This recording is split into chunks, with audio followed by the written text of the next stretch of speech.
Justin Wietfeldt, the freshman. Yeah, Wietfeldt statistically a little bit better than Rowlett, but it's the 1-2 combination, what they do to wear opponents down. And Naso takes essentially every face-off for Duke, where Michigan's going to throw two guys at him. Look at this battle right off the top, starting the game, and Duke comes out of there with it.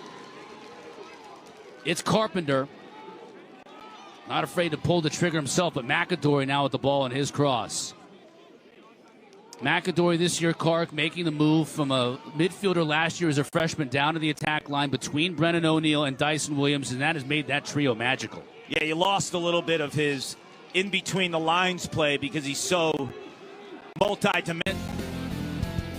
And there's only been two defenders, I think, that have been successful this year throughout the course of a game against Brennan O'Neill. Owen Grant last week for Delaware. And then you have Chris Fake for Notre Dame. What did both of those players do? Well, they're physically gifted athletes who like to get in street fights. Is Darby willing to do that? Whistle on the face-off, violation against Rowlett. So Jake Naso is getting the better out of Rowlett here early. But the beauty of Michigan is they have Justin Wietfeldt waiting too. So you can kind of see stylistically, if you're Kevin Connery, who matches up better against Naso in the early stage. Both of these guys, they just wanted to be high school teachers and coaches. Yeah. Dino way back in the day, and then Connery graduates from Hopkins in 2004. He wants to be a high school coach, and I'll get back to this in just a sec. Yeah, with when Justin Wietfeldt, to your point about Wietfeldt and Rowlett, Card. Got options. Right, now you go with Wietfeldt, and he wins that one handily a little bit. Michigan man through and through, from the state, Grand battled Rapids. injuries. Yeah. I mean, just like heart and soul. When you talk about his heart and soul, that's number 3 for Michigan. Little life now for Michigan at the face-off dot. Maybe a chance here for a pole goal. That would have blown that sideline right up. If Jimmy Pisani would have buried that. Still, though, that's... Listening to Hail to the Victors, you think about what that means for the sport of lacrosse. 12 years ago, John Paul brought a club team to Division I, and having Michigan and that brand in this sport, it's meaningful. And you think of the journey of what John Paul and his director of ops, Joe Hennessy, who's still on the staff, he's been part of Michigan lacrosse. To your point, comes from an offensive background. He can score when they turn D to O. Possession off the face-off initially, but Michigan's fighting in the middle of the field. Carpenter finally gets it into the stick of Dyson. O'Neill up top to Gray. He'll look to sub off, and he does now. It's game, set, match. I think Michigan has to do something to support that matchup or even shut Brennan O'Neill off. Like, make it really hard for him to get the ball, because I'm telling you right now, when he gets the ball, no one is stopping him on this Michigan team. In regards to who advances with Penn State and Army, right? Penn State and their home state, Army. Who wouldn't root for them on Memorial Day weekend? I think a lot of people that are there maybe don't have a dog in the fight would pick Army as the one that they're going to root for. It's off here for Michigan. They'll trot out Wietfeldt, and he wins it. Seen a little more success from him, right? Yeah. That's why you have, like, I like the move from Connery, not bailing on Rowlett right away, like after the first face-off. Like, let your coaching staff see what's going on 5.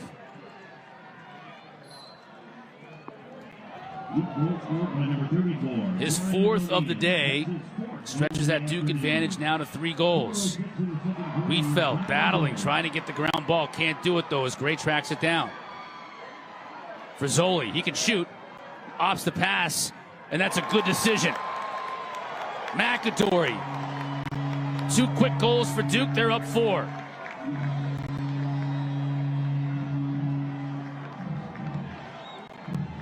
And an O'Neill goal can lead to confidence in runs. So you think, oh, it's just another goal by Brennan O'Neill. But then you go back on this Michigan defense who's a little tired, and you're relentless in your approach, and now you beat him in transition. And McAdory sees the pressure in front of him, and he shoots right around the Michigan defender. to the off pipe. That is perfect placement as Conry has his hands up. When you shoot the ball off a defender and then off the hip on the opposite side of the goalie, that's perfection.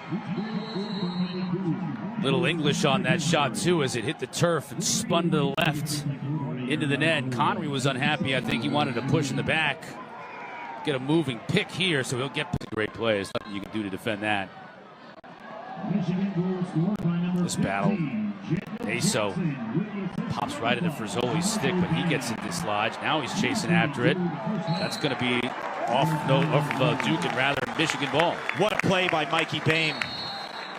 We're seeing the high-end offensive players, the attackers,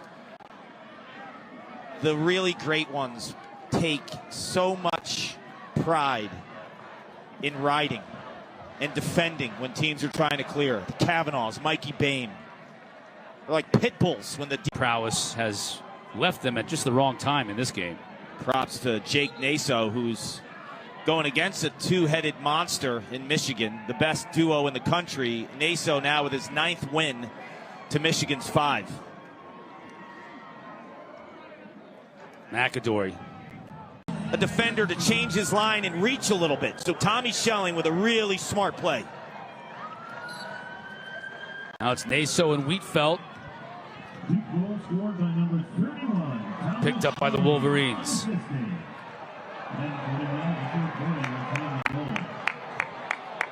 Ball on the carpet.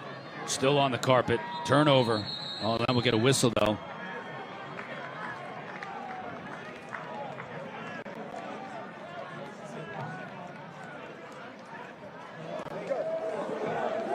That's on white 33 slash 1 minute.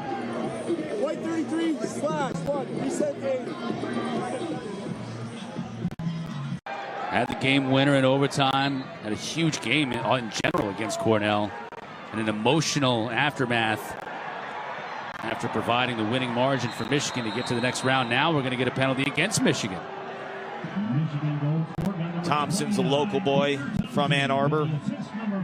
The way Helm's playing, those are the kind of shots you're going to have to can to beat Helm. Officials will talk this one over. Conry's apoplectic on the sideline. Duke takes advantage of their first man-up opportunity on the day.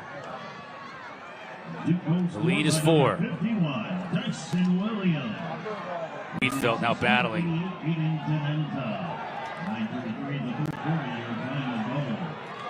Won by Michigan, but Bonomi having a hard time keeping it. I've seen a couple times in this game when Michigan wins the face-off, the initial draw, the wings and the riding of Duke on both ends have given them the possession, and that's all that matters. So even uses power and force to can that. Wietfeldt and Naso, won by Naso. To O'Neal, quickly ahead. Now McAdory says, let's sub out. You got to. O'Neal becomes a scorer. And 5-hole, too. I mean, Taylor saw it all the way. If Darby's able to apply pressure and never let go of that pressure and ride him out at that 15-yard line, then he has a chance. But when he doesn't feel the pressure, he's too good of a finisher with his left hand, his natural left hand. You see what he can do shooting on the run righty. But his natural left hand, there's just... Coming down hard here at Tom and Mary Casey Stadium in Albany. Face off to start this fourth quarter. That's what Michigan had to have. Wietfeldt gets the win. Now they got to get goals. They got to find some way to solve Helm, who's been outstanding in net. Only shot, really, stick side and in the saving ability. It's high heat, but William Helms made some incredible stops, and Sawada beats him to the stick side with speed. 38 may end up being the MVP for Michigan in this game. Wietfeldt wins another draw. He's going to have to win a ton of them here in this quarter. He's capable of doing that. I don't know. Yeah, I know. He defended. I asked for contact all day. He got it. He got the contact. It didn't matter. That's the answer. Goes 5-hole again on Taylor. think Taylor's got to be saying this is different than what. But the instincts hit the backside there. Wietfeldt. Hell, just too much. It was kind of in a stratosphere of their own. Notre Dame and Duke were snubbed. Didn't get into the NCAA tournament.